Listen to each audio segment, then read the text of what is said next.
जय हिंद मित्रांनो, एक्झाम जागर या एज्युकेशन यूट्यूब प्लॅटफॉर्मवर तुम्हा सर्वांचं पुन्हा एकदा स्वागत आहे. मित्रांनो, या आधीच्या सत्रामध्ये तुमच्यासाठीचा प्रश्न होता, 18व्या मुंबई आंतरराष्ट्रीय चित्रपट महोत्सवात सर्वोत्कृष्ट माहितीपटाचा सुवर्ण शंख पुरस्कार कोणत्या माहितीपटाने पटकावला? या प्रश्नाचं योग्य उत्तर आहे पर्याय क्रमांक 2 म्हणजेच द गोल्डन थ्रेड या माहितीपटाने मीपमध्ये सुवर्ण शंख पुरस्कार पटकावलेला आहे. या चित्रपटाच्या दिग्दर्शिका निष्ठा जैन असून या पुरस्कारामध्ये 10 लाख रुपये रोख व सुवर्ण शंख देण्यात येतो. आजच्या सत्राचा पहिला प्रश्न पहा. केंद्र सरकारने कोणत्या राज्यात देशातील पहिला भूमिगत कोळसा गॅसिफिकेशन प्रकल्प सुरू केला आहे? तर आता भारतातील पहिला भूमिगत कोळसा गॅसिफिकेशन प्रकल्प हा झारखंडमध्ये सुरू करण्यात आलेला आहे. झारखंडमध्ये कुठे? तर झारखंडमधील जामतारा जिल्ह्यातील कास्ता कोळसा ब्लॉकमध्ये हा प्रकल्प राबवण्यात येत आहे. बरं, कोणत्या कंपनीने हा प्रकल्प सुरू केला? तर ईस्टर्न कोलफील्ड लिमिटेड या सरकारी कंपनीने हा प्रकल्प कोळसा मंत्रालयाच्या सूचनेद्वारे सुरू केलेला आहे.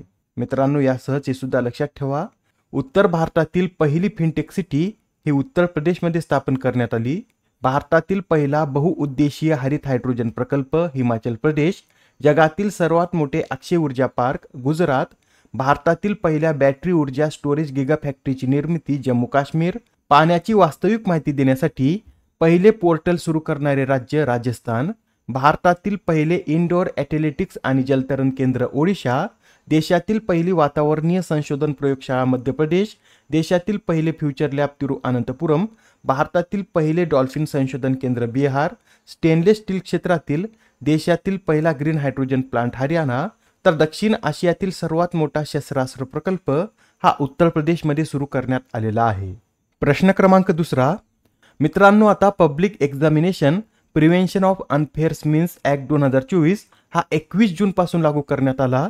तर या कायद्या संबंधित काही विधाने आपल्याला अभ्यासायची आहेत. पहिलं विधान पहा.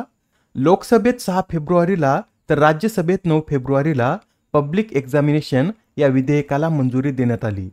आपण याआधी सुद्धा पाहिलं होते की या पब्लिक एक्झामिनेशन ॲक्टला 6 फेब्रुवारी रोजी लोकसभेत तर 9 फेब्रुवारी रोजी राज्यसभेत मंजुरी देण्यात आलेली आहे व 12 फेब्रुवारी रोजी राष्ट्रपती द्रौपदी मुर्मू यांनी या विधेयकावर स्वाक्षरी करत याचं कायद्यात रूपांतर केलेलं आहे. मित्रांनो, या विधानामधील ए आणि बी हे दोन्ही विधाने बरोबर आहेत. आता शेवटचं विधान पहा. या कायद्याअंतर्गत गुन्हेगारांना कमाल 10 वर्षे तुरुंगवास आणि 1 कोटी रुपयांची दंडाची तरतूद आहे.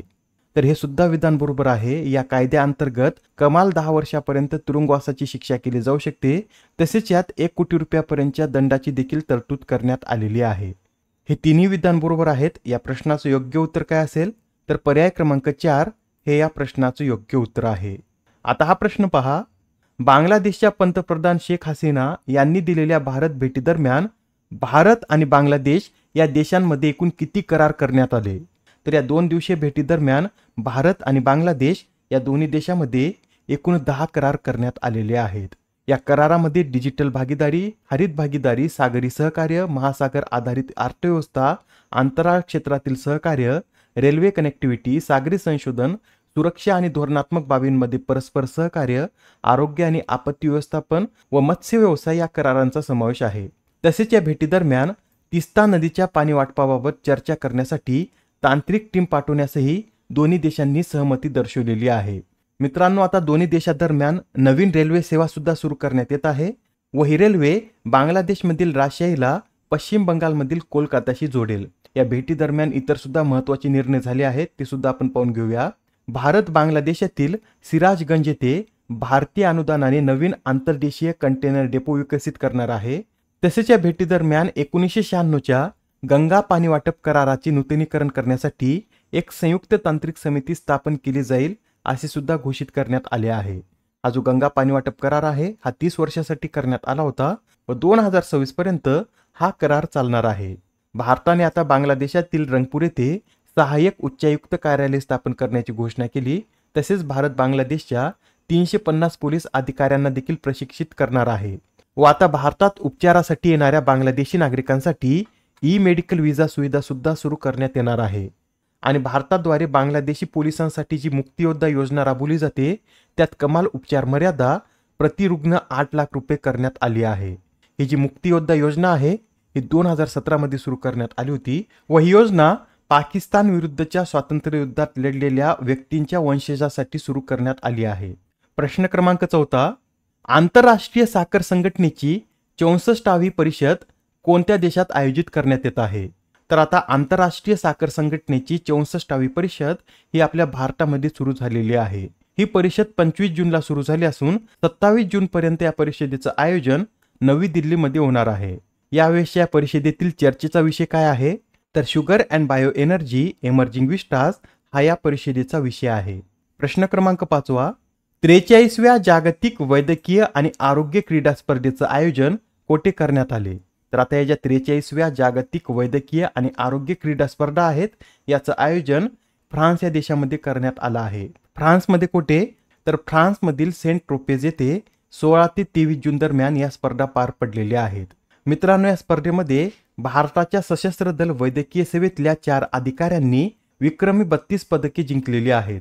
या 4 अधिकाऱ्यामध्ये lieutenant colonel Sanjeev Malik, major Anish George, captain Stephen Sebastian आणि कॅप्टन डॅनिया जेम्स यांचा समावेश आहे. यांनी या स्पर्धेत 19 सुवर्ण, 9 रौप्य व 4 कांस्य पदक पटकावण्याचा विक्रम केला आहे. प्रश्न क्रमांक 7, अलीकडेच वर्ल्ड क्राफ्ट कौन्सिलने भारतातील कोणत्या शहराला वर्ल्ड क्राफ्ट सिटी म्हणून मान्यता दिली?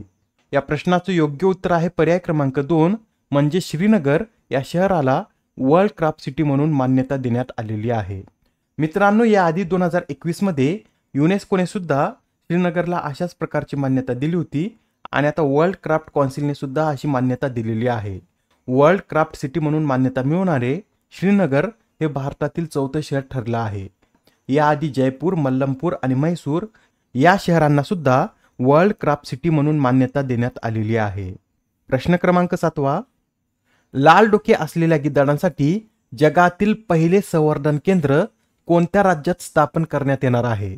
मित्रांनो, जे लाल डोके असलेले गिधाड आहेत यांना एशियन किंग वल्चर्स या नावाने देखील ओळखलं जातं व आता त्यांच्या संवर्धनासाठी जगातील पहिले संवर्धन केंद्र हे उत्तर प्रदेश या राज्यामध्ये स्थापन केलं जाणार आहे.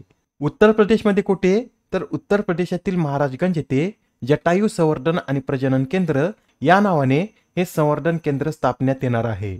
मित्रांनो, हा जो लाल डोके असलेला गिधाड आहे याला 2000 साली IUCNच्या रेड लिस्टमध्ये सामील करण्यात आलं होतं.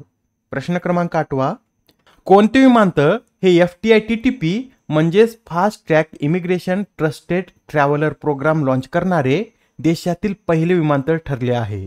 या प्रश्नाचं योग्य उत्तर आहे पर्याय क्रमांक 1 म्हणजेच इंदिरा गांधी इंटरनॅशनल एअरपोर्ट हे FTITTP प्रोग्राम लॉन्च करणारे देशातील पहिलं विमानतळ ठरलं आहे. बरं, या FTITTPचं उद्घाटन कोणाच्या हस्ते करण्यात आलं? तर या FTITTPचं उद्घाटन गृहमंत्री अमित शहा यांच्या हस्ते करण्यात आलेलं आहे. मित्रांनो, या FTITTPचा काय फायदा होणार आहे? तर हे कार्ड धारण करणाऱ्या इमिग्रेशनसाठी जाणाऱ्या प्रवाशांना विमानतळाच्या बाहेरील गेटपासून बोर्डिंगपर्यंत सामान्य रांगेत उभे राहण्याची गरज भासणार नाही.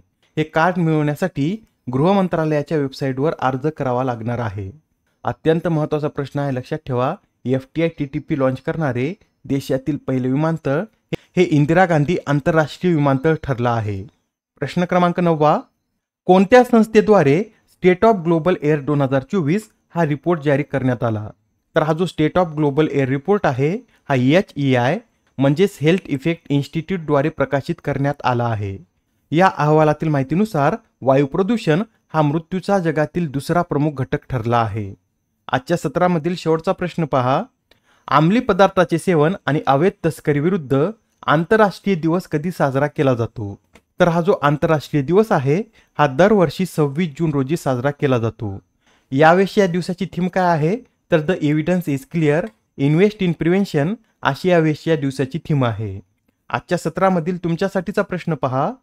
खालीलपैकी कोणत्या मीडिया टीमने 2024चा one world media press freedom award पटकावला आहे? आता या प्रश्नाचं उत्तर कमेंटमध्ये देण्याचा प्रयत्न करा. उत्तर चुकलं तरी काय हरकत नाही, कारण ज्यावेळेस तुम्हाला या प्रश्नाचं योग्य उत्तर माहित होतं त्यावेळेस हा प्रश्न तुमच्या दीर्घकाळापर्यंत लक्षात राहतो. तर आता पुढच्या सत्रामध्ये पुन्हा भेटूया. धन्यवाद.